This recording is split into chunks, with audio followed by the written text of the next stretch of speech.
먼저 첫 번째, 모든 물질은 무엇으로 이루어져 있다? 원자로 이루어져 있다. 그럼 우리가 당연히 물질의 양을 찾아내려면은 원자에 대한 거. 자, 우리 원자량이라는 걸 해야 될 건데, 자, 중요한 거는 원자량 할 때는 반드시 기억해야 될 것이 있어. 원자량 하게 되면. 그러니까 어떤 부분에 대한 문제나 이걸 풀 때 그 어떤 단어나 그 주제가 나오잖아. 그치? 키워드가 나왔을 때는 반드시 머릿속에 딱 떠올라야 되는 것들이 있어. 자, 원자량. 얘는 질량을 측정할 수가 있다, 없다? 측정할 수 없다. 왜? 눈에 안 보이니까. 눈에 안 보이는 가장 작은 채수 입자니까. 우리가 원자를 보면 광학현미경으로는 못 봐요. 그러니까 우리가 가시광선으로는 절대로 원자량을 볼 수가 없어. 그래서 전자현미경이라든가 이런 것들을 이용해야지 우리가 원자를 볼 수가 있는 거야. 그러니까 질량을 측정할 수 없어. 자, 그럼 질량을 측정할 수 없으니까 어떻게 돼야 돼? 상대적인 질량비로 측정하자는 거지.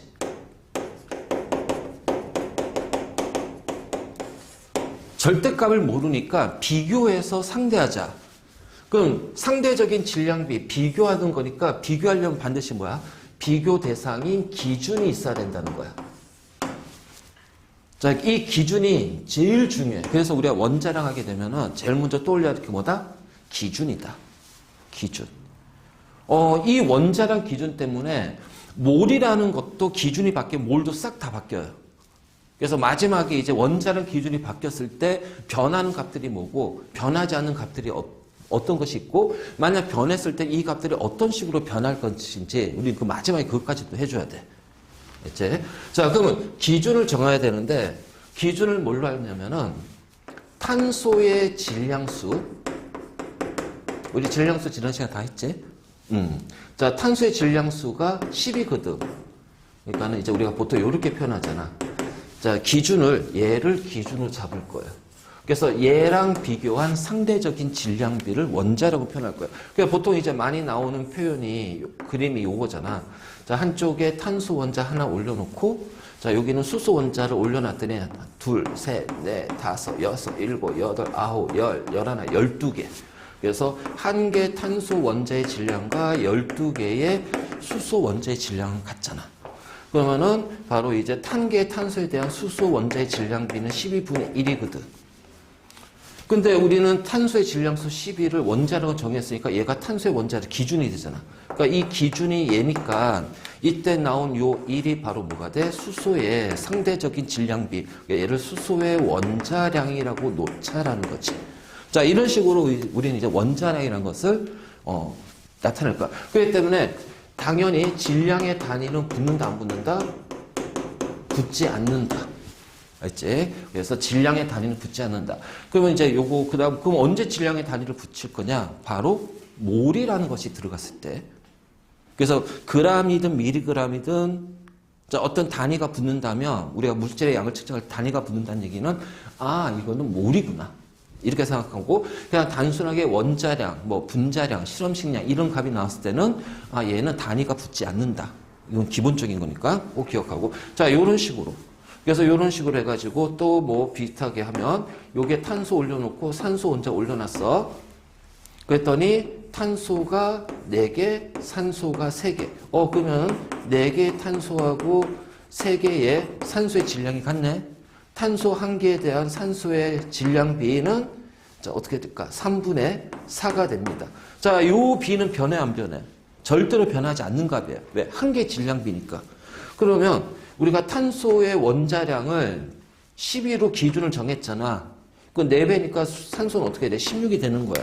그래서 얘가 바로 기준이 되기 때문에 요 나온 16이란 질량비는 산소의 원자량이 되는 거야. 자, 이런 식으로. 그래서 우리가 원자량이라는 것이 나오는데, 자, 중요한 건 우리가 질량수를 원자량으로 놨잖아. 자, 자연계에 존재하는 원소. 자, 일단 주기율표에서 원소는 총 몇 개가 있어? 몇 개? 아니지. 주기율표에 있는 전체 원소. 118개. 근데 문제는 약 120개 이렇게 나올 거야. 근데 정확하게 118개야. 그 중에서 90개 정도가 자연 상태에서 발견이 되는 거야. 그 자연 상태에서 발견된 90개는 어디에서 만들어지는 거야? 얘네들 어디에서 생성되는 거야? 우주에서, 별의 진화 마지막에서, 그치? 별의 진화 마지막에서, 그 태양과 비슷한 질량의 별은 중심 원자 탄소까지, 태양보다 질량이 큰 10배 이상 큰 별은 중심에서 철, 그럼 철보다 무거운 거는 초신성 폭발. 자꾸 내가 이거 툭툭 던져주는 거 까먹지 말라고. 우리 이거 내년에 이거 가지고 수능 봐야 되는 거였잖아. 그치? 자, 바로 이제 그거지. 이 자연계에 존재하는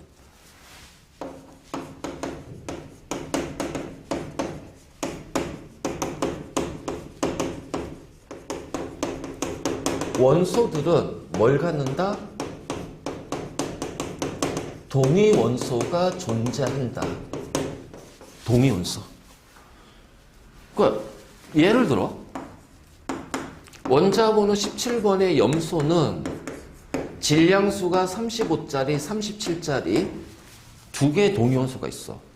그러면 얘는 원자량이 얼마예요? 물어보면 35예요. 질량수. 얘는 원자량이 얼마예요? 37이에요.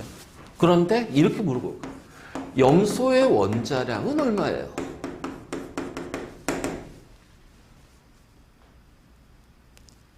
염소의 원자량은 얼마니? 그러면 35라고 할 거야? 37이라고 할 거야? 안 되잖아. 얘도 염소고 얘도 염소고. 그러면 결국은 이 둘의 무슨 값을 써야 된다? 평균값을 써야 된다. 그래서 평균 원자량이라는 걸로 얘기를 하는 거야.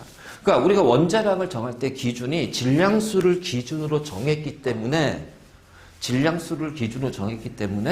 자, 우리가 얘기하는 원자량은 각각의 질량수가 원자량이에요. 그런데 어떤 원소의 원자량 하게 되면은 그 원소에는 동위원소들이 있으니까 이 동위원소의 질량수, 이 동위원소들의 각각의 원자량에 무슨 값을 써야 된다?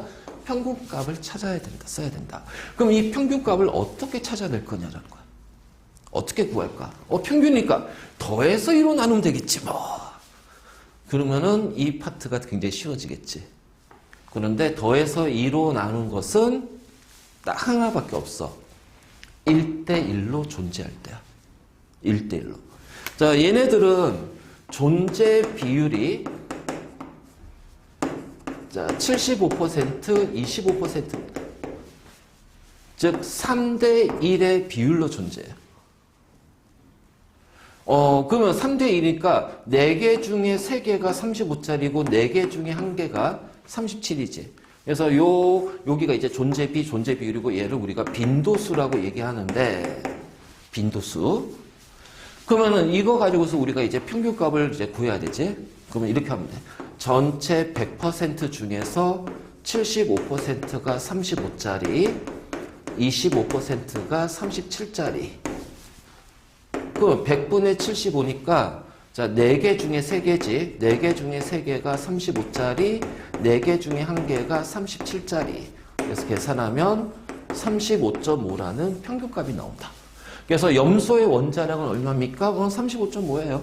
자, 이거야 평균 원자량 구하는 거는 요거거든. 자. 보자. 탄소의 동위원소.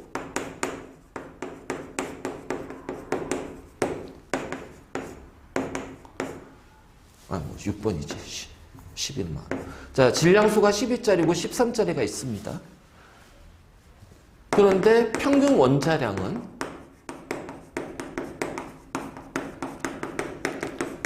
12.011이에요. 그럼 얘가 각각 몇 %씩 존재하냐라는 거지. 그럼 역으로 이제 우리가 이 계산에 들어가야 되잖아. 자, 어떻게 돼? x 플러스 y가 100이네. 자, 전체 100% 중에서 x%가 12짜리, 그 다음에 y%가 13짜리, 이 구한 것이 12.011이네. 자, 요 두 식이 연립해야 된다는 거야.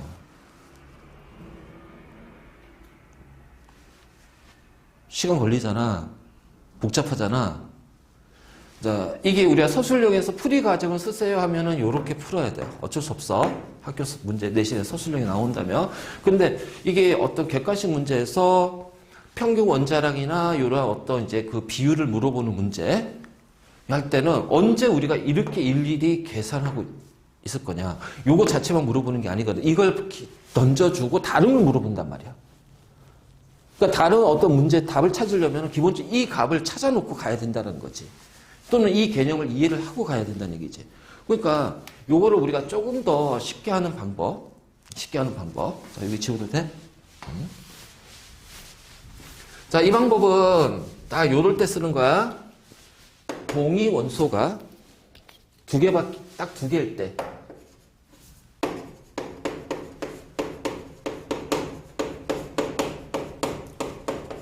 그러니까 동위 원소가 뭐 세 개일 때는 지금 내가 알려준 방법은 안 되고 요래도 가야 되는데, 근데 내신에서는 절대로 세 개짜리 물어보진 않아.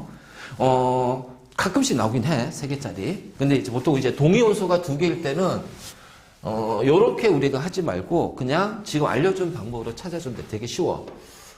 자, 아까 했잖아. 염소가 35, 37이고 얘가 3대 1의 비율이야. 그러면 얘를 이렇게 가. 35, 37이지. 비율이 3대 1이지.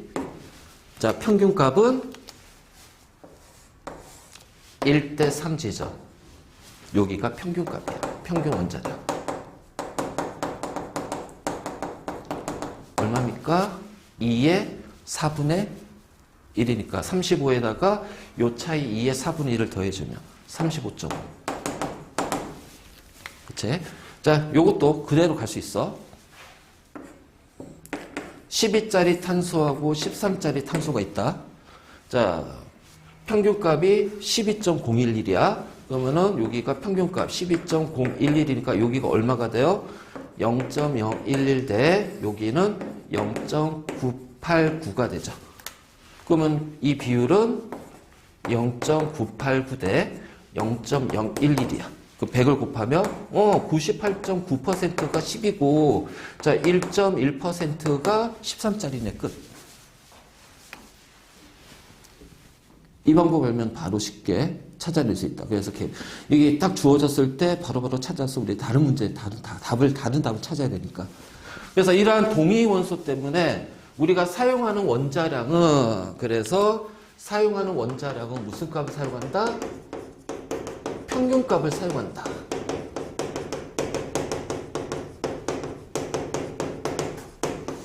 사용하는 원자량은 평균값을 사용한다. 알지? 사용하는 원자량은 평균값을 사용한다. 자, 여기가 이해됐니? 그래서 몇 가지 원자량을 외우고 있어야 돼. 많이 외우면 자, 외우고 있지? 수소 얼마야? 수소.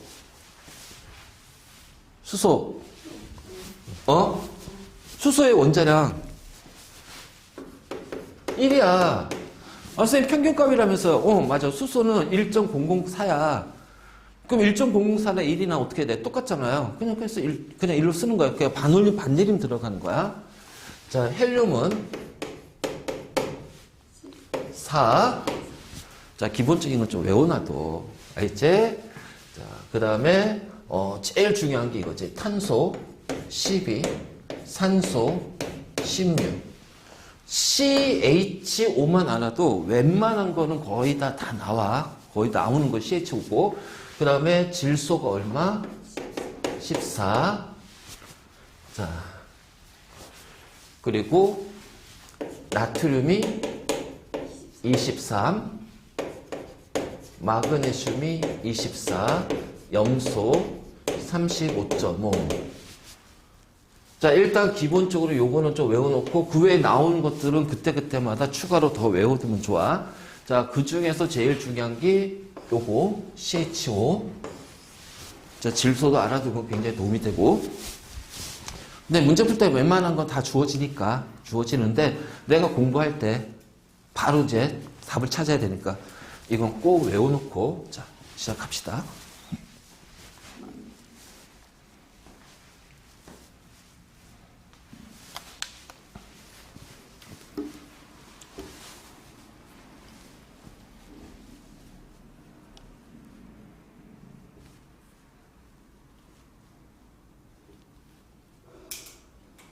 그래서 원자량 하면은 제일 먼저 뭘 돌려야 된다?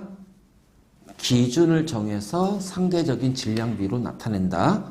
두 번째, 동위요소 때문에 사용하는 원자량은 뭐다? 평균값이다. 이 두 개를 반드시 떠올려야 된다. 알겠지? 평균값. 자, 다음 두 번째, 이제 화학식량입니다. 화학식량. 아까 화학식 4개 했잖아요. 그치? 자, 여기서 그 4개 중에 2개만 들어갈 거예요. 분자식으로 이루어져 있으면 분자량, 실험식으로 이루어져 있으면 실험식량이야. 그래서 화학식량은 굉장히 간단해. 그 화학식을 구성하는 원자들의 원자량 합이야. 그래서 기본 원자량은 좀 외워놓고 있어야 된다는 거야. 그래서 화학식량은 그 화학식을 구성하고 있는 원자들의 원자량 합이다. 자, 그렇다면, 자, 먼저 첫 번째 뭐가 있을까? 분자량. 그러면 얘는 분자식을 구성하는 원자량이 합이 돼야지. 그치? 그래서 간단하면은 뭐 H2, 얘는 2개 수소 원자니까 2가 되겠다. 그쵸? 자, H2O, 2개 수소하고 1개 산소, 2 곱하기 1 플러스 16해서, 자, 18 나오겠네.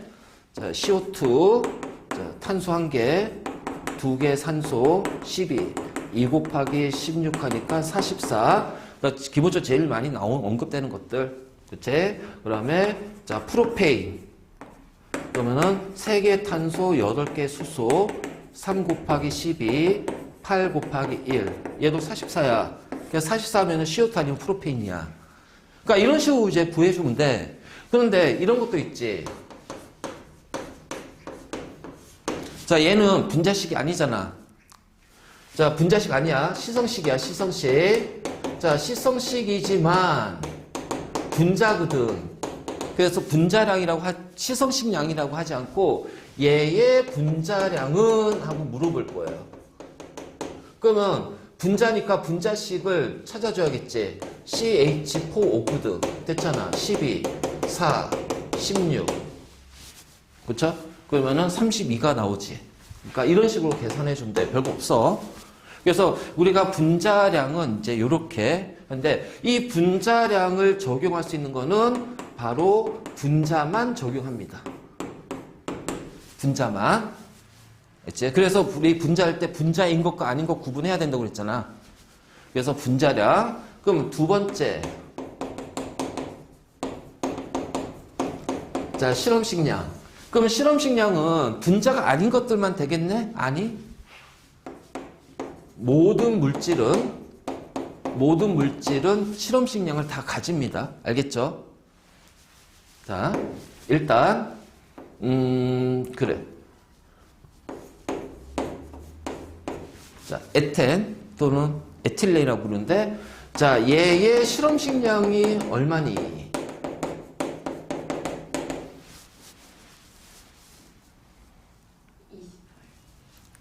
28은 분자량이잖아요. 자, 실험식이 뭐였어?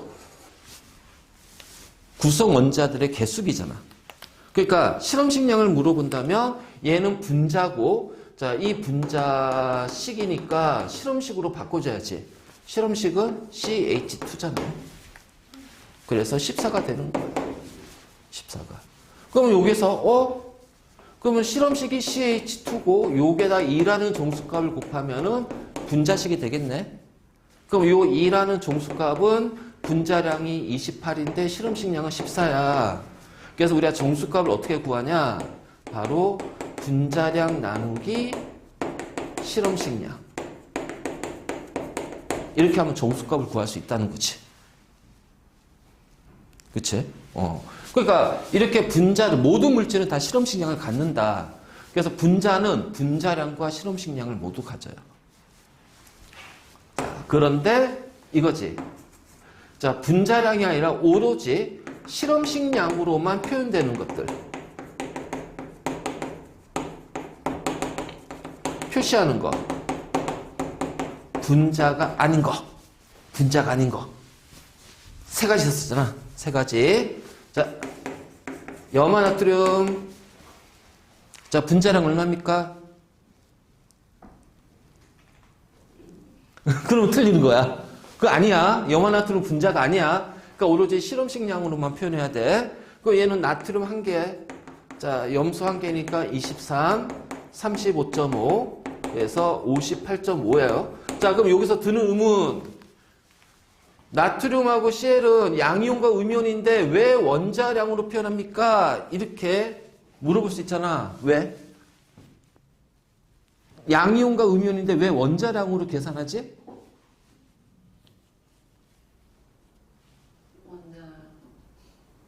응?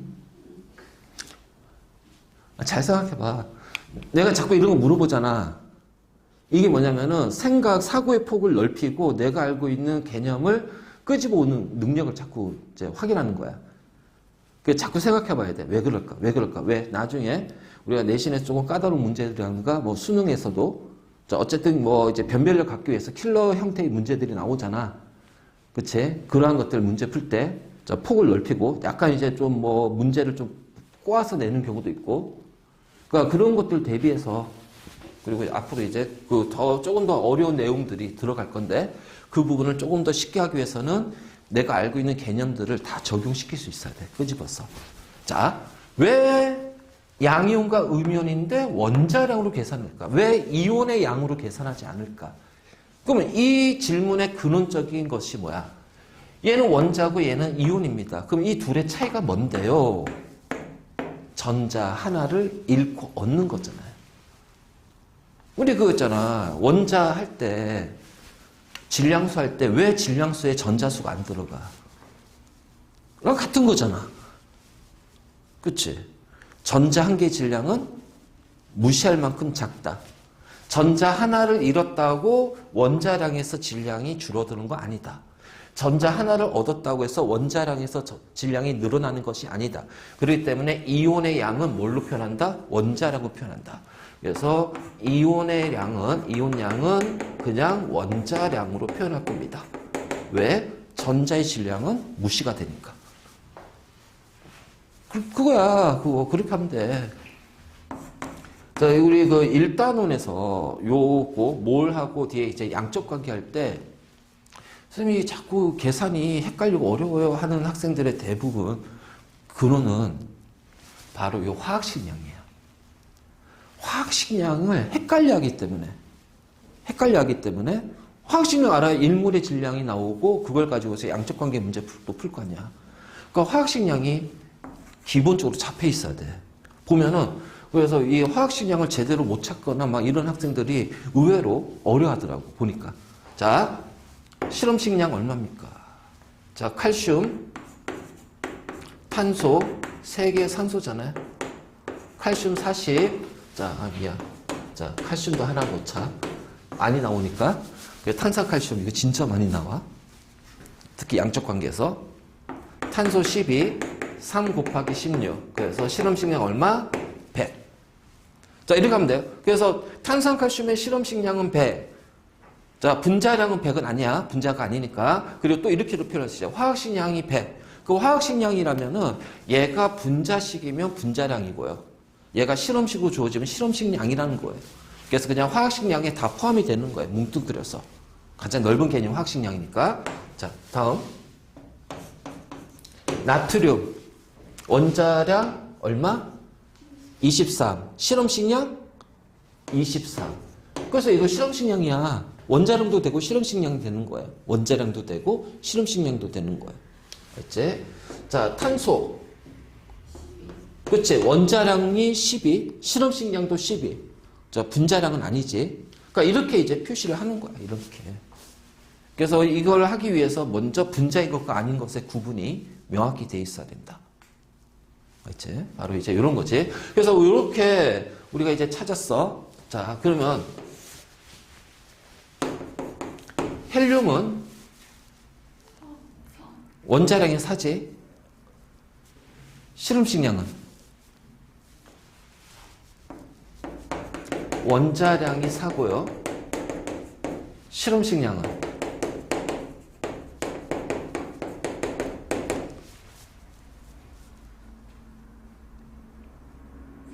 오, 4야. 분자량은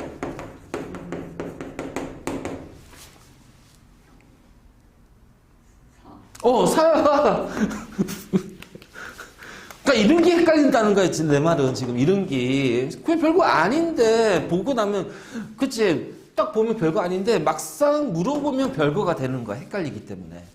그래서 기본 개념이 그래서 중요한 거야. 헬륨은 단원자 분자다. 그치? 결합하지 않는다. 안정한 상태니까. 그래서 한 개의 원자가 한 개의 분자가 돼요. 그래서 원자량이 4고 분자량이 4예요. 그런데 갑자기 실험식량 툭 물어봐요. 내가 그랬잖아. 그래서 실험식량은 모든 물질에 해당이 된다. 자, B 1이잖아. 그러니까 실험식량도 4가 되는 거야. 4가 되는 거야. 무슨지 알겠지? 바로 이런 것들. 이런 것들을 좀 조심해야 돼. 자, 그래서 우리가 이제 그 분자량하고 실험식량을 했는데, 자, 여기에서 끝나면은 좀 서운하겠지.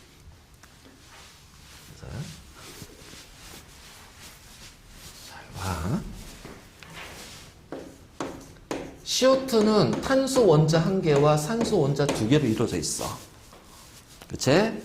그렇다면 탄소가 10이고 산소가 16이니까 CO2의 분자량은 44입니다. 맞니? 자, 이산화탄소에는 무조건 탄소 원자가 한 개야. 그치? 산소 원자가 무조건 두 개야. 그러니까 탄소의 질량과 산소의 요 질량, 전체 질량, 얘네들의 질량비가 변하겠니? 안 변하겠니? 안 변해요.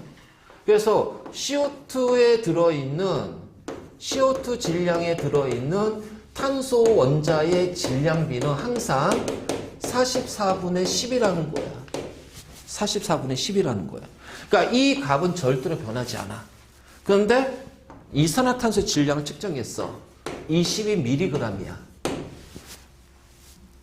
그러면 그 22mg의 CO2에는 탄소가 얼마 들어가 있다? 요 비가 안 변하잖아. 6mg의 탄소가 들어가 있는 거예요.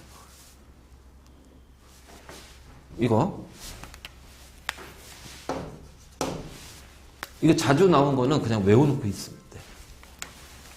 똑같은 방식으로 물은 2개 수소 원자, 1개 산소 원자로 이루어져 있다.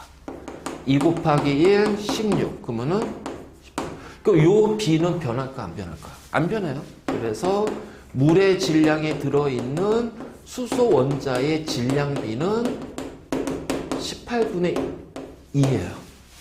자, 36mg의 물이 있어. 그러면 거기에 수소는 질량이 얼마가 되니? 그렇지, 4mg이야. 이런 식으로.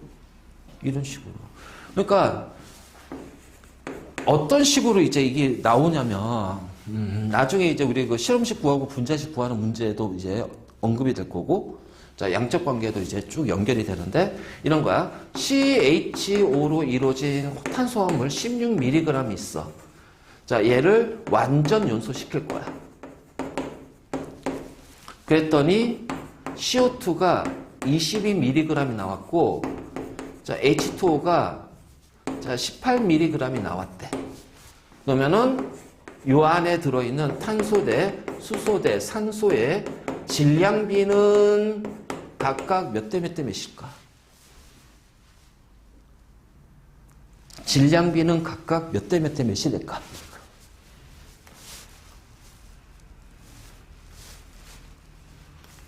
그래서 이때 이걸 써먹어야지. 요거. 왜냐면 우리가 탄화수소나 탄수화물의 연소 반응이 많이 나오거든. 양적 관계 문제에서 많이 나오거든. 자, 그러면 44분의 10이니까 22mg에는 6mg의 탄소가 있어요. 자, 18mg이니까 수소는 얼마 있어요? 2mg 있어요.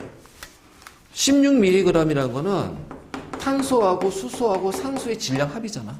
그 얘가 6이고 얘가 2고 그러면은 얘는 8mg이 돼야겠네. 그러면은 6대 2대 8, 3대 1대 4의 질량비가 나온다. 이거 굉장히 중요한 거다. 나중에 이제 이 질량비에다가 원자량을 나눠주면 이것이 바로 몰수비가 되고 이게 실험식이 되는 거야. 그래서 이게 실험식 찾는 방법에서 이게 들어간다고. 요 개념. 그래서 이거 잘 좀, 됐지?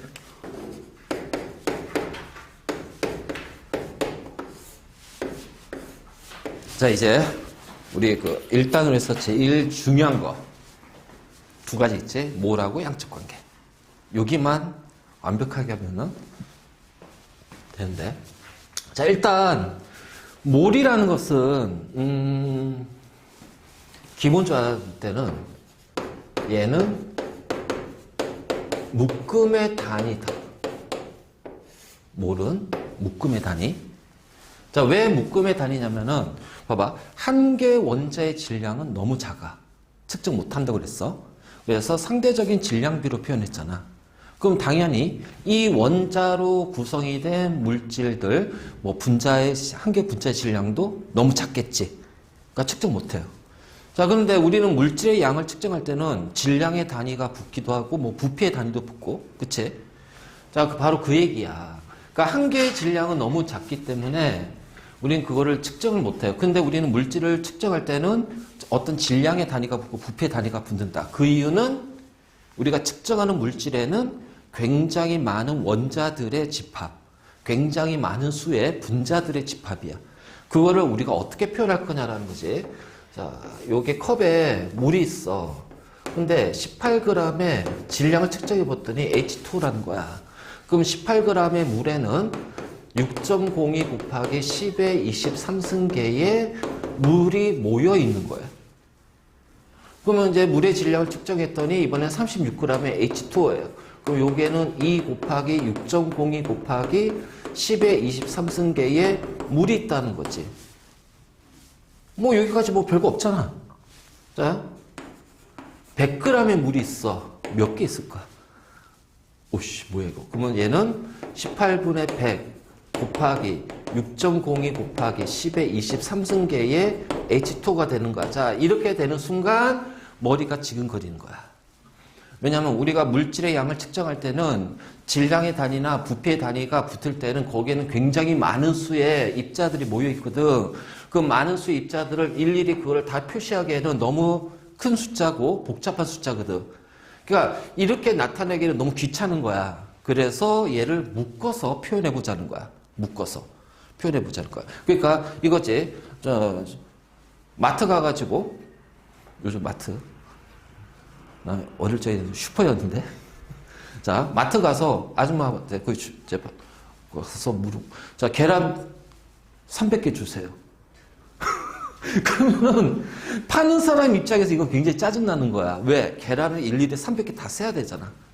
그러니까 이게 너무 불편한 거라서 우리는 일상생활에서 어떻게 돼?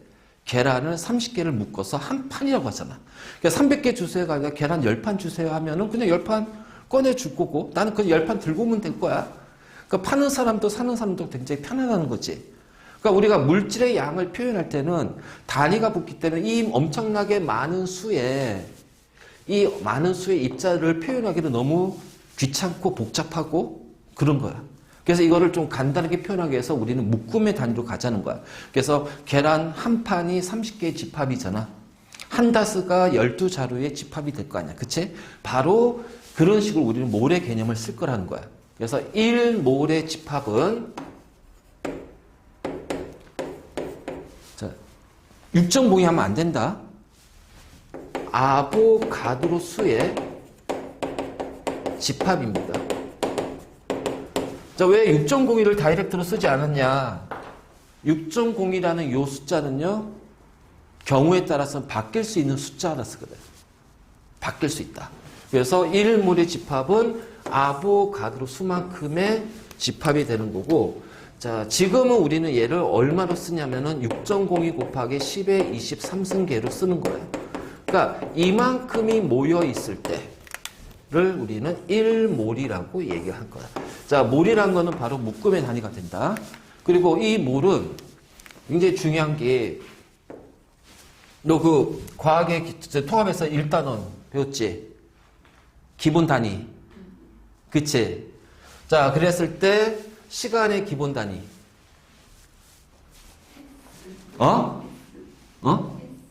시간의 기본 단위. 아우어. 길이의 기본 단위. 미터. 그치? 온도의 기본 단위. 켈빈. 그러면은 물질의 양의 기본 단위는? 그렇지, 몰이야. 그래서 이게 물질의 양을 나타내는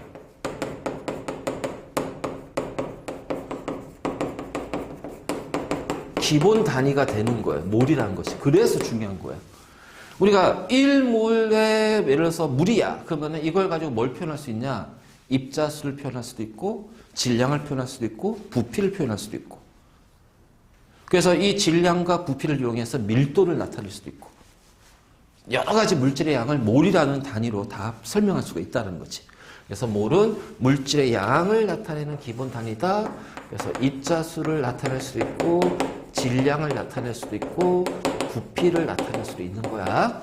알지? 그래서 먼저 첫 번째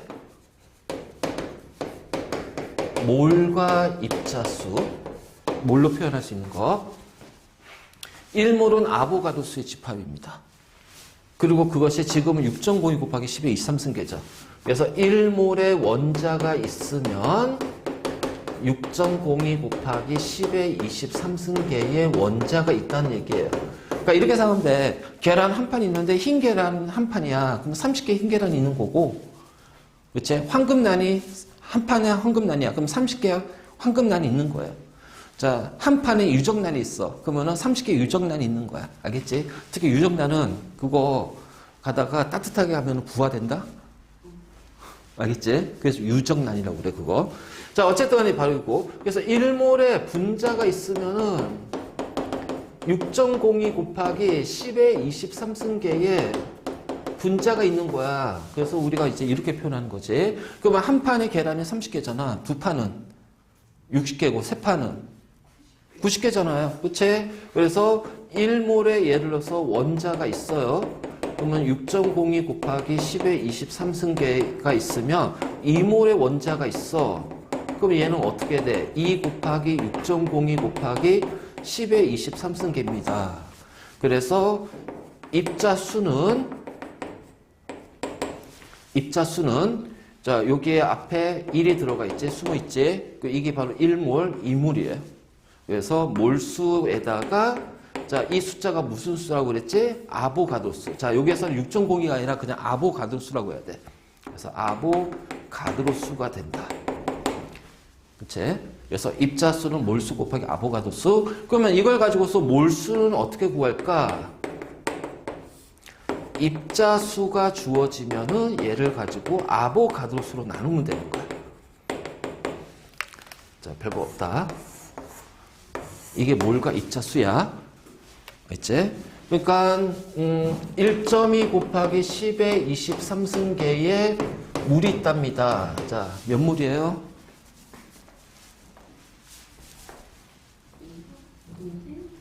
어? 그러니까 1.204야, 정확히 말하면. 근데 보통 이제 우리가 나머지 공산을 알려버리지. 유효 숫자 때문에 소점. 자, 얘로 나누면 되잖아요. 몇 몰이에요? 그래서 우리가 몰 계산할 때 연산 잘해야 돼, 연산. 특히 나누기, 곱하기. 나누기와 곱하기 잘해야 돼, 연산할 때. 봐봐. 6.02 곱하기 10의 23승이니까 이렇게 지워지잖아. 그럼 얘는 얼마야? 6분의 1점이 20분의 1몰이 된다는 얘기죠. 아니다. 20분의 1몰인가? 어? 몇 몰이야? 6분의 1점이 0.2몰이잖아. 그러니까 이거 조심해야 돼, 계산. 여기서 이제 우리가 계산 실수 막 나올 거야. 조심해야 돼. 그러니까 이런 것만 좀 신경 쓰면 된다. 이런 계산만. 기본적인 계산. 그래서 이거를 할 때 그냥 이렇게 묶어가지고 이렇게 지워버리고 요것만 계산해 주면 돼.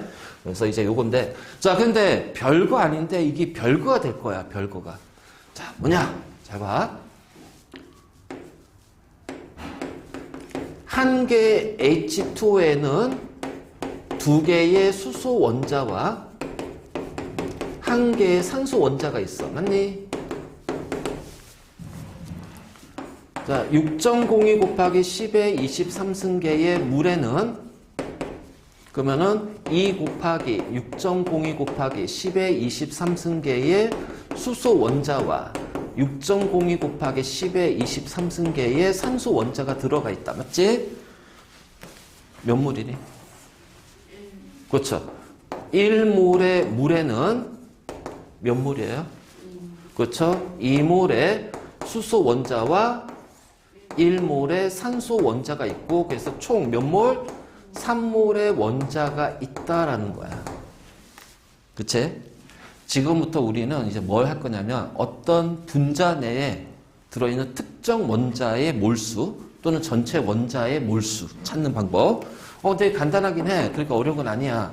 예를 들어서 2몰에 암모니아가 있어. 자, 질소 몇 몰이니? 2몰 있어요. 자, 수소 원자 몇 몰 있어요?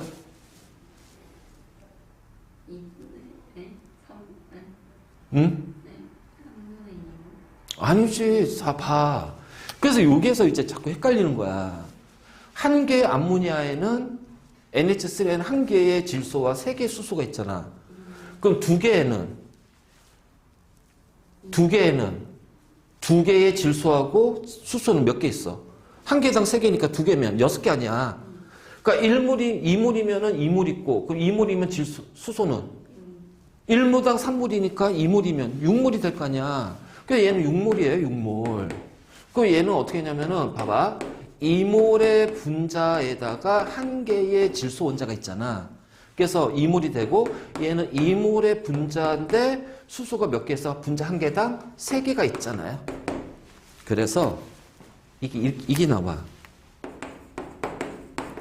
분자 내에 있는 원자의 몰수는, 자, 이것이 분자 몰수지? 분자 몰수 곱하기 그 원자 수가 돼. 이거 우리 몰 계산할 때, 응용할 때 진짜 많이 나와. 진짜 많이 나와. 그래서 특히 막 1g 분자에 들어있는 뭐 X 원자의 몰수비가 몇 대 몇이냐. 막 이런 식으로 막 튀어나온단 말이야. 그래서 분자 내 원자 몰수는 분자 몰수 곱하기 원자 수. 그래서 이걸 가지고 이제 요렇게도 이제 역으로 갈 수 있지.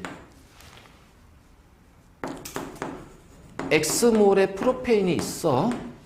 근데 수소 원자가 총 4몰입니다.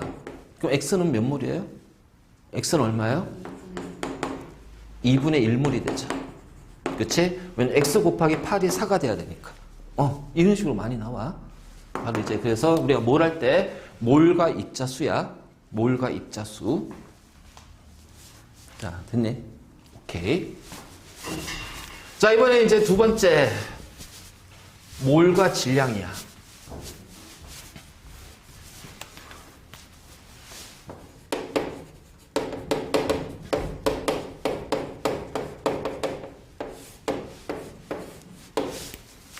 자, 우리가 뭘 할 때 다 중요하지. 입자수 표현하는 것도 중요하고 질량도 중요하고 부피도 중요한데 그중에서 제일 중요한 게 바로 질량이야. 왜냐면은 1몰의 입자수는 종류하고 상관없이 똑같잖아. 원자든 분자든 이온이든 1몰이면 6.52 곱하기 10의 23승계거든.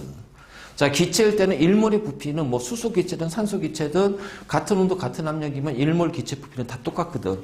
그렇기 때문에 입자수와 부피는 상대적으로 계산 난이도가 그렇게 높진 않아. 근데 질량은 다르다는 거야.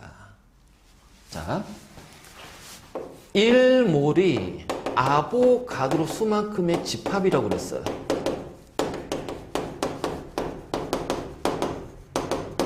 그렇다면 이 아보가드로 수는 어떻게 결정할 건데? 아보가드로 수의 결정. 그래서 이 몰을 포함한 모든 화학식량은 모두 화학식량의 값을 결정하는 건 무조건 요거다. 요게서부터 시작이 된다. 자, 우리가 원자량부터 먼저 했지? 그 내가 원자량 하면 제일 먼저 뭘 떠올려라고 그랬어? 원자량 하면 딱 2개 떠올려야 돼. 근데 제일 먼저 떠올려야 될 게 뭐야? 기준. 알겠지?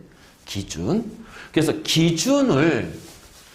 그 기준에 의해서 모든 그 값들이, 상대적인 값들이 다 결정이 되는 거예요. 상대적인 값은 원자량 기준에 의해서 결정이 되는 거예요. 그래서 아보가드로수는 어떻게 결정이 되냐면 이렇게 결정이 됩니다. 원자량 기준에 g을 붙인 요 질량에 들어있는 원자 수가 바로 아보가드수예요. 원자량 기준에다가 g이라는 질량의 단위를 붙여볼 거예요. 거기에 들어있는 원자 수가 바로 뭐가 된다? 아보가드수. 그 우리는 원자량 기준을 뭘로 잡았지? 탄소 12. 그래서 1몰은 아보가드수의 집합이고 바로 12g 탄소에 들어있는 원자 수가 되는 거야. 그래서 아보가드수는 기준이 바뀌면 달라진다는 얘기야. 기준이 바뀌면. 내가 원자량 기준을 뭘로 했냐에 따라서 그거에 의해서 상대값도 달라진다는 거야. 항상 이건 기억하고 있어야 된다. 이때 6.02 곱하기 10의 23승계의 탄소 원자가 있는 거야. 그래서 1몰은 원자량 기준에 g을 붙인 질량에 들어있는 원자 수를 1몰, 아보가드수로 정한다.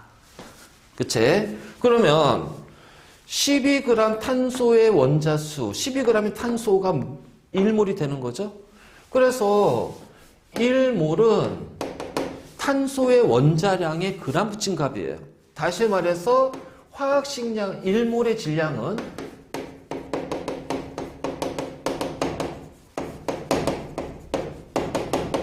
화학식량에다가 g을 붙인 값이 됩니다. 1몰의 질량은 화학식량에다가 g 붙인 값이 되는 거야. 1몰의 산소 원자는 몇 g? 원자량에 g 붙여버리면 돼요. 16g이에요. 그래서 화학식량이 그거 꼭 돼. 그래서 화학식량은 다 다르잖아. 그러니까 1몰의 질량은 그래서 물질의 종류마다 다 다른 거야.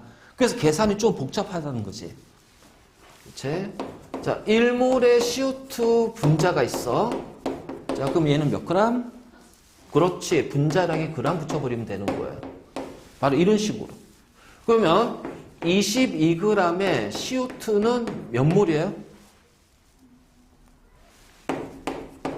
1몰의 질량이 44잖아. 그러면은 이렇게 하면은 2분의 1몰이 돼야 될 거 아니야.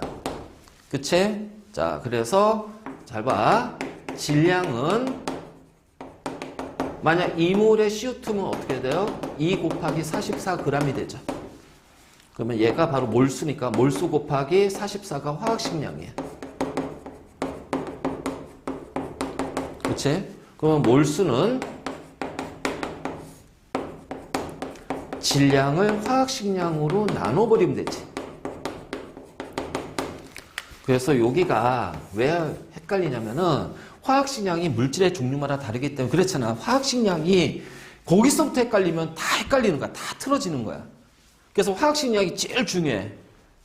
그래서 화학식량이 제일 중요한 거야. 자, 그렇지? 자, 볼까? 자, 3.6g의 메테인입니다. 몇 몰일까요? 3.6이 아니라 3.2로 가자. 3.2. 자, 몇 몰일까? 2몰. 자, 몰수는 질량 나누기 화학식량이잖아. 3.2g을 CH4 분자량 얼마니? 그래. 근데 왜 2가 왜 나와요? 0.2몰이잖아요. 자, 잘 봐. 그래서 우리가 계산을 잘해야 돼. 이거는 이렇게 하면 되잖아. 이렇게. 그러니까 이렇게 우리가 계산편이 있잖아. 그래서 이제 요거 몰 계산할 때, 몰 문제 풀 때 요런 계산법 이런 것들 계속 이런 식으로 자, 자꾸 계산하는 습관 좀 들여야 돼. 그러니까 평상시 습관으로 하게 되면은 이게 조금 숫자가 막 소점 들어가고 그치? 막 들어가니까 되게 헷갈린단 말이야. 이런 기본적인 계산 실수에서 이걸 없애야 돼, 계산 실수를. 자, 그래서 하나 더 얘기할 거야. 자, 0.2mg의 H2가 있습니다. 몇 몰일까요?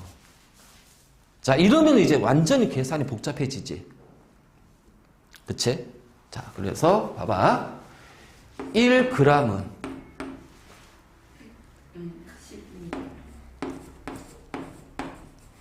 1000mg이야.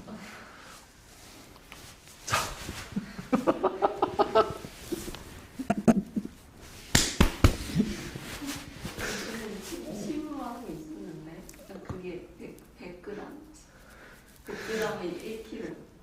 아니, 왜 이래? 정신 차려. 집중해. 당하지 마. 왜냐면 이게 문제 풀다가 나중에 시험 때 당황하게 되면 이런 일이 생긴다. 알겠지? 다음에 이런 일이 생긴다. 순간 사고가 딱 정지가 돼, 머리가. 이거 진짜 조심해야 돼, 이거는. 진짜 제일 조심한 게 그거야. 평생 공부 열심히 했어. 문제도 완벽하게 다 풀었어. 그런데 유난히 그런 애들 있잖아. 시험만 보면 망쳐. 그치? 시험 때 긴장하니까 그 긴장의 압박, 그걸 못 견디고 머리가 사고가 다 틀어져 버리는 거야. 그게 최악이야. 진짜로. 그래서 나중에 이제 시간 내면서 문제 풀 때도, 시험 볼 때도 어떤 식으로 준비해야 되는지 얘기할 건데, 내가 가르쳤던 학생 중에 제일 안타까운 학생이 한 명 있어. 남자인데, 얘 진짜 잘해. 막 모의고사 보잖아? 특히 막 모의고사 보면 올 1등급이야. 올 1등급이 나와. 그런데 얘는 이제 꿈이 이제, 그러면서 야, 너 서울대 가! 했더니, 선생님, 저는 한의대 갈 겁니다. 남학생이거든. 자기는 경희대 한의대가 목표래. 그래, 알았어. 그럼 너 한의대 갈 수 있어. 근데 거기가 이제 자사고라서 내신이 좀 안 좋아. 근데 굉장히 막 모의고사나 이건 굉장히 잘. 그러니까 수시로는 못 가는 거야. 얘는 오로지 정시야, 수능으로. 그런데 애가 남자인데 되게 소심해. 그래서 첫 해는, 고3 때 첫 해 수능을 긴장해서 망친 거야. 그게 재수를 했지? 그래서 중간에 불러가지고 계속 문제 주고 풀어.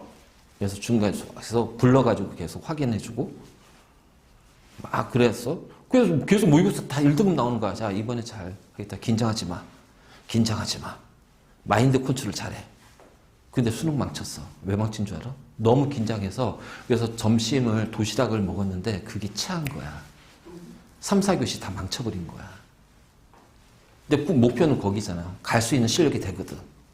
그런데 삼수해야 되잖아. 연락 뚝 끊어졌어. 그리고 나서 지금 미안한 거지. 자, 그런 케이스가 있단 말이야. 아무리 실력 좋고 문제 잘 풀고 평상시에 잘해도 막상 중요한 시험 때 긴장하거나 예민해지거나 이런 거. 그래서 항상 보면 그래서 그런 것들 체크해야 된다. 그거 체크해야 된다. 그래서 그런 게 있으면은 자꾸 그거 고치려고 노력을 해야 돼. 그래서 평상시 문제 풀 때도 이걸 시험이라고 생각하고 집중하면서 문제 연습하고 긴장감을 주면서 문제 풀고 자꾸 그거를 스스로 스트레스를 줘가면서 그걸 극복해야 돼. 자, 미리가 10의 마이너스 3승이야. 이거 있잖아. 이거 복합 단위 할 때, 그치? 유도 단위 할 때, 유도당 할 때 나오는 거잖아요. 그러면은 이거를 가지고서 어떻게 이제 하냐면 이렇게 되는 거야. 이거는 나중에 물리할 때도 설명 한번 해줄 거야. 자, 1000mg 분의 1g 하면은 1이죠. 그치? 또는 1g 분의 1000mg 해도 1 나오지. 그러면 여기에다가 얘가 H2가 요게 있어. 자, 그러면은 얘를 g으로 바꿔야 돼요. 그 미리그램이 여기 들어가야겠지. 그럼 1g은 1000mg이란 말이야. 그래봤자 얘를 곱해봤자 1을 곱한 값이니까. 대신 미리그램이 분모 분자 지워지지. 그럼 어떻게 돼? 자, 1000분의 0.2g이 됩니다. 그러면은 얘를 어떻게 하라고 그랬어? 1000분의 2 곱하기 10의 마이너스 1승 그램. 그러니까 2 곱하기 10의 마이너스 4승 그램. 자, 이제 여기서부터 갈 수 있지? 그래. 그럼 얘는 분자량이 2니까 2 나눠. 그럼 10의 마이너스 4승 몰이 되는 거야.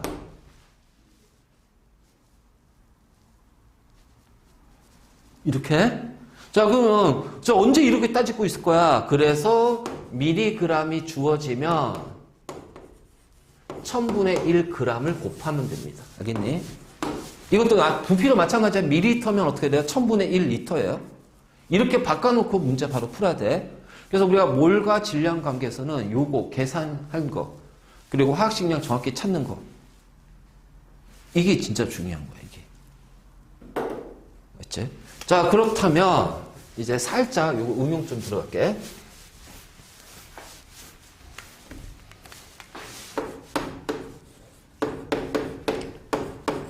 자, 11g의 CO2가 있습니다. 산소 원자의 몰수는 몇 몰일까요?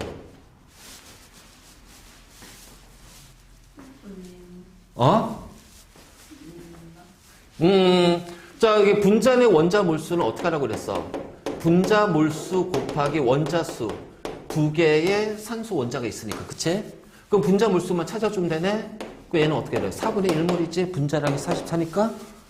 그러니까 4분의 1 곱하기 2니까 2분의 1몰이 되는 거지. 자, 이런 식으로 이제 서로 연결이 되는 거야. 그래서 중간에 어느 하나가 흐트러지면 다 흐트러지는 거야. 몰 계산할 때. 그래서 몰 문제를 어렵다고 하는 학생들이 대부분이 요런 거야. 분명히 어느 하나가 제일만 흐트러지기 바로 요 화학식량 부분. 여기서 흐트러지니까 나머지 계산도 다 흐트러지는 거야. 그 바로 이제 이런 것들이지, 이런 것들. 자, 됐니? 그래서 항상 기본적인 거에 잘해야 된다. 뭔가 내가 더 높은 것을 향해서 갈 거라면은 제일 기본적인 것부터 완벽하게 해놔야 그걸 갈 수가 있어. 그래서 강조하는 거야. 자, 세 번째. 이번에는 이제 몰과 부피입니다. 자, 몰과 부피에서, 자, 우리가 부피라고 하는 것에 대한 정의를 좀 내릴게. 자, 고체와 액체 부피는, 자, 이거 하나 물어보자. 고체, 액체, 기체 어떻게 구분할까? 우리가 눈으로 봤을 때는. 응? 응? 아니, 잘 안 들려. 고체는 고체고, 액체는 액체고. 자, 구분하는 방법이야, 구분. 어떻게 구분할까? 눈에 보이면 고체액체야. 눈에 안 보이면 기체야. 그리고 고체액체 중에서, 자, 안 움직이면 고체고, 움직이면 흐르면은 액체가 되는 거야. 그래서 액체는 흐르는 성질, 유동성이 있고, 고체는 흐르는 성질이 없잖아요. 자, 일단 고체액체 눈에 보입니다. 다시 말해서 어떻게 해야 돼요? 자신의 크기를 가지고 있다는 얘기죠. 고체, 액체, 부피는 자신의 크기야.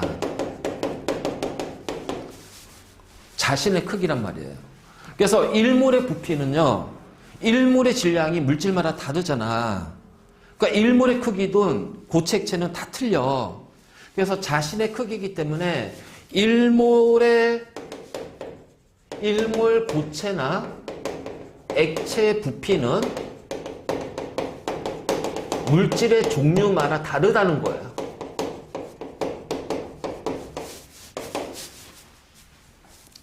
우리가 몰 문제 풀 때 그래서 이게 상태를 꼭 체크해야 되는 거야. 자, 기체는 어떻게 한다고 그랬지? 눈에 안 보입니다. 그러니까 눈에 안 보이니까 기체 부피는 자신의 크기가 될 수가 있다 없다? 될 수가 없다. 눈에 보이는 입자의 부피 크기를 어떻게 측정할 거야? 측정 못 한다고. 그럼 기체의 부피는 어떻게 찾아낼 건데? 그래서 이게 제일 중요한 거야. 기체 부피는 그 기체가 차지하는 공간의 부피가 바로 기체 부피고요. 차지하는 공간이란 거는 결국은 뭐야? 그 기체가 들어있는 용기의 부피가 바로 기체 부피가 되는 거야. 이게 바로 기체 부피야, 기체 부피. 자, 그럼에도 불구하고 헷갈려. 자, 2리터예요. 1몰의 헬륨. 자, 이렇게 하면 기체야. 자, 1몰의 네온 기체가 있어. 자, 헬륨 기체 부피는 얼마입니까?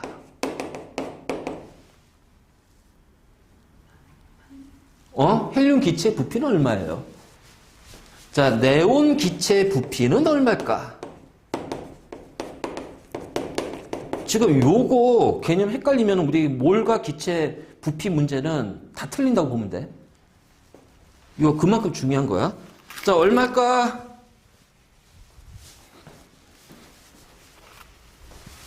자, 어떻게 될까? 둘 다 2리터예요. 근데 어떤 애들이 이러지? 1리터, 1리터. 왜요? 더해서 2리터가 돼야 되니까. 아니야. 기체 특징은 첫 번째, 눈에 안 보여. 두 번째, 움직이잖아. 얘는 모든 방향 끊임없이 움직이잖아. 그래서 움직이기 때문에 차지하는 공간의 부피니까 헬륨이 차지하는 공간은 2리터. 자, 네온이 차지하는 공간도 2리터. 이렇게 되는 거야. 자, 다시. 이번엔 실린더입니다. 1리터의 A 기체가 있어요. 자, 여기가 1몰 있어. 자, 여기에 2몰의 B 기체를 넣어줬어. 그랬더니 자, A 기체하고 B 기체가 섞여 있지? 자, 이 부피가 3리터입니다. 자, 그럼 A 기체 부피 얼마예요? 여기서는 자, 여기서는 자, B 기체 부피는 얼마예요? 그렇지. 알겠지? 바로 이런 거야, 이런 거. 그래서 기체 부피 개념이 그래서 중요한 거야. 그래서 우리가 몰 문제 풀 때 얘 때문에 반드시 뭘 체크해야 된다? 상태를 체크해야 된다. 양적 관계도 마찬가지고. 그래서 얘가 고체냐, 고체 액체냐, 기체냐. 그러니까 기체냐, 기체가 아니냐를 꼽아야 돼. 기체냐, 기체가 아니냐. 자, 그러면 차지하는 공간의 부피잖아요. 그치? 그래서 이 공간의 부피이기 때문에 같은 T, 자, 온도야. P 압력이야. 같은 온도 압력에서 1몰 기체 부피는 무조건 동일하다. 기체 종류와 상관없이. 자, 1몰 고체나 액체 부피는 종류마다 달라요. 하지만 1몰 기체 부피는 그 기체 종류가 뭐든 기체라면 똑같다라는 거. 기체라면 똑같다라는 거. 그래서 이걸 어떻게 할 거냐? 바로 우리가 아보가드로 법칙 가지고 얘기할 거야. 아보가드로 법칙. 0도씨 1기압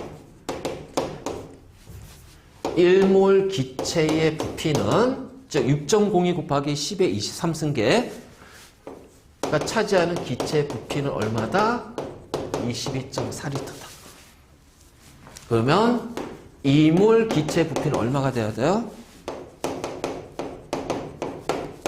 자, 이렇게 돼요.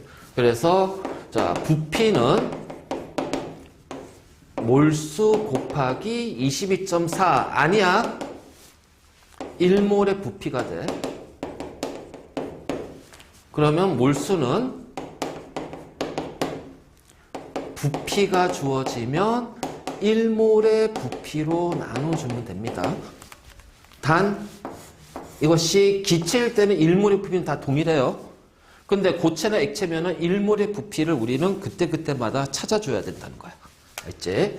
자, 어쨌든 간에 바로 요건데, 그럼, 요게 왜 22.4라는 것을 안 쓸까요? 이것 때문에. 기체 부피는 온도와 압력의 영향을 받는다. 자, T는 템퍼러처 약자, P는 프레셔. 그래서 온도, 압력의 영향을 받는다. 다시 말해서 온도가 올라가면 기체 부피는 어떻게 돼? 커지고. 샤드의 법칙.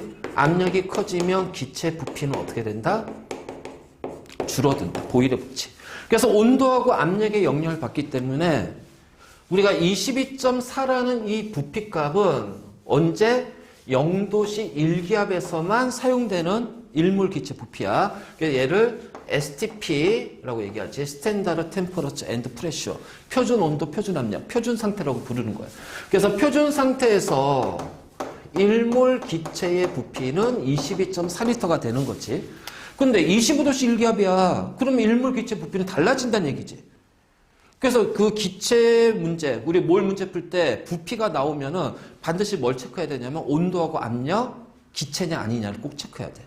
이거 습관을 들여야 돼. 그래서 몰 계산할 때는 무조건 온도하고 압력하고 상태를 꼭 체크해야 된다. 기체냐 아니냐 꼭 체크한 다음에 그리고 나서 이제 문제를 푸는 거야.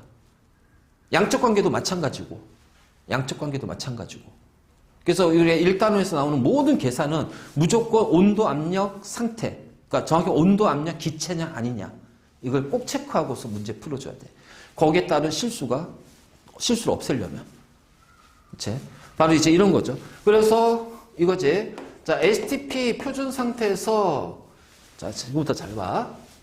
5.6리터의 수소 기체가 있습니다. 몇 몰? 4분의 1몰. 11.2리터의 수소 기체가 있어요. 몇 몰? 2분의 1몰. 22.4로 나누면 되니까. 자, 16.8리터의 수소 기체가 있어요. 몇 몰? 자, 16.8인가? 16.8이겠다. 그치? 몇 몰? 4분의 3몰이에요. 자주 나오는 값들이야. 자, 5.6리터는 4분의 1몰, 11.1이야. 당연히 2분의 1몰이겠지. 자, 16.8. 제일 많이 헷갈린 게 요거. 왜냐면 얘를 20.4로 나누니까 막 계산하려고 하잖아. 그 계산하는데 시간 다 잡아먹거든. 우리 나중에 이제 1단원 문제 풀면 알겠지만 양적 관계에서 시간 오래 잡아먹어. 주어진 시간 안에 우리가 문제 풀어야 되잖아. 그래서 시간을 줄일 수 있는 계산은 빠르게 그 계산법을, 풀이법을 빨리 가져가야 돼. 그래서 5.6이면 4분의 1, 16.8이면 4분의 3. 이거는 우리가 기억하고 있어야 돼.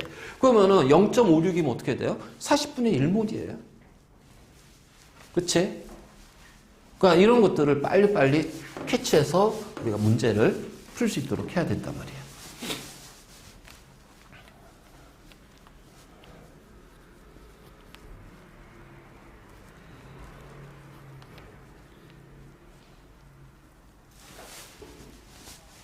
그래서 여기도 마찬가지로 아까 우리 질량할 때 미리그램이 주어지면 어떻게 하라고 그랬지? 그램 곱하기 1000분의 1이었습니다. 그쵸? 그러니까 얘도 마찬가지예요. 밀리리터가 주어지면 어떻게 돼? 리터 곱하기 1000분의 1 하면 돼요. 그러니까 표준 상태에서 예를 들어서 뭐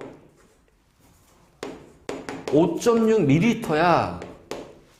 그러면은 5.6 곱하기 5.6리터 곱하기 1000분의 1 하면 돼요.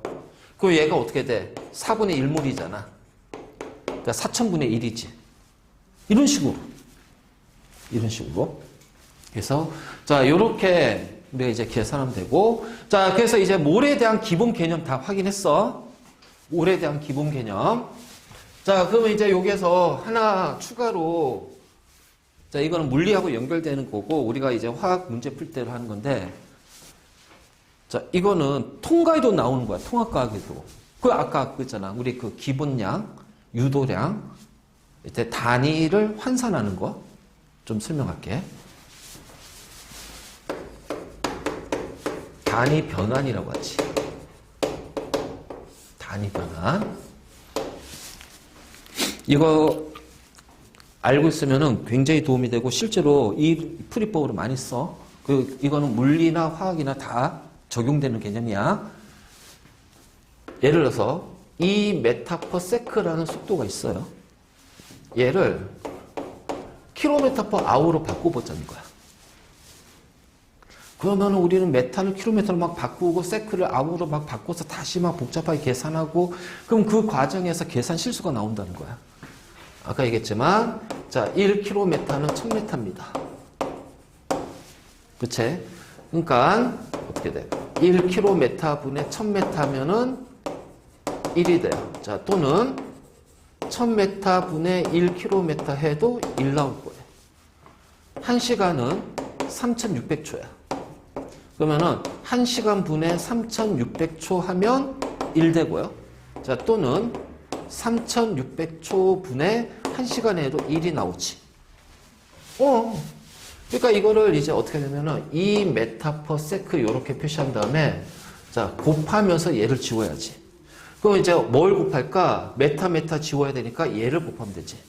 그래서 1km는 1000m니까 자 얘를 곱하고 그러면 어떻게 돼? 메타 지워지잖아. 그리고 자 세크를 바꿔야지. 그러면은 어떻게 돼요? 1시간은 3600초. 그래야 분모 분자에 세크가 있어서 지워질 거 아니야. 그래봤자 어떻게 돼? 1을 곱한 값이니까. 그러면 숫자만 묶어. 2 곱하기 3600 나누기 1000 그리고 km/h가 되는 거예요.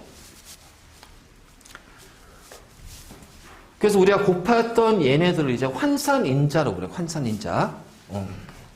자, 이걸 이제 화학에다가 적용시킬 거야. 화학에다가.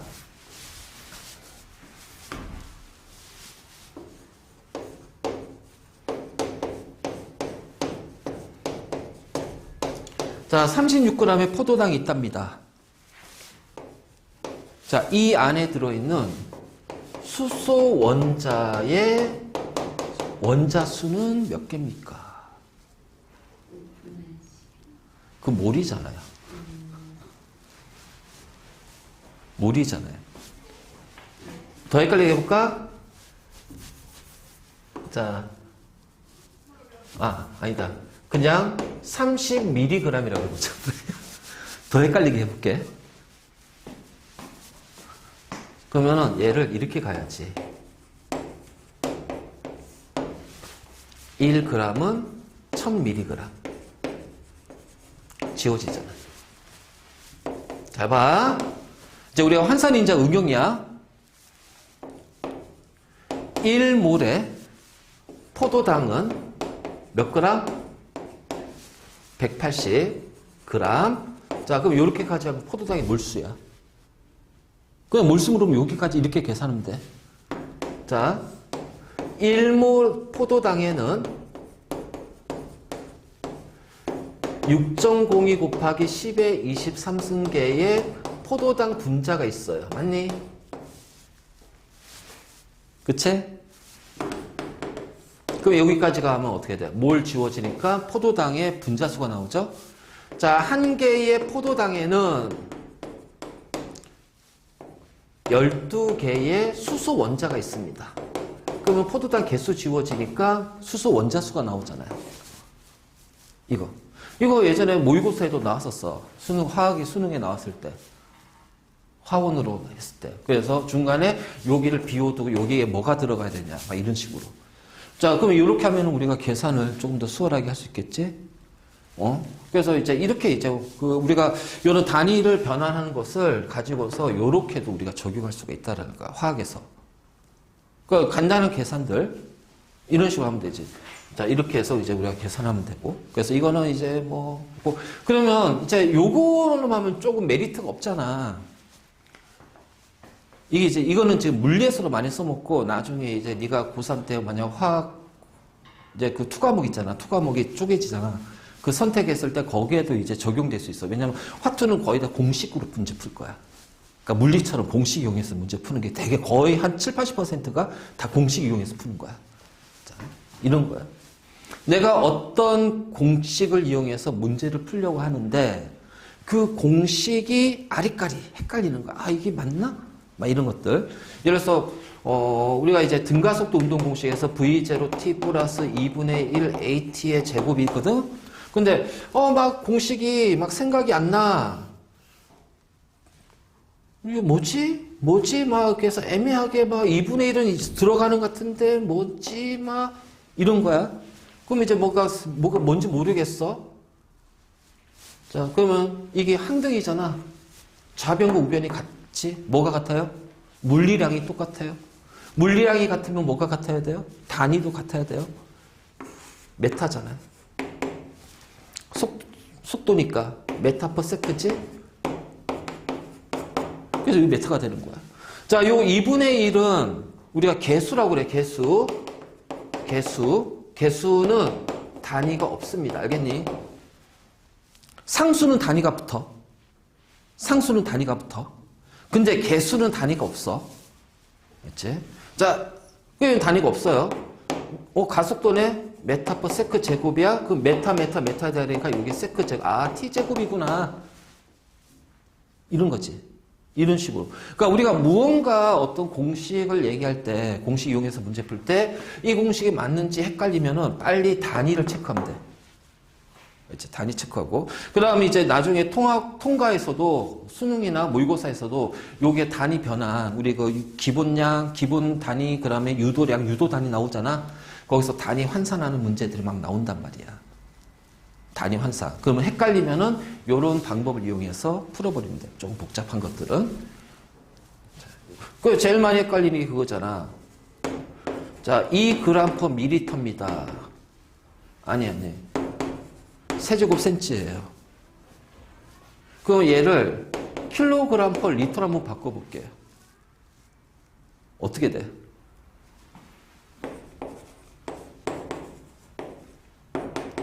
1kg은 1000g 맞니? 그램 지워지지? 자,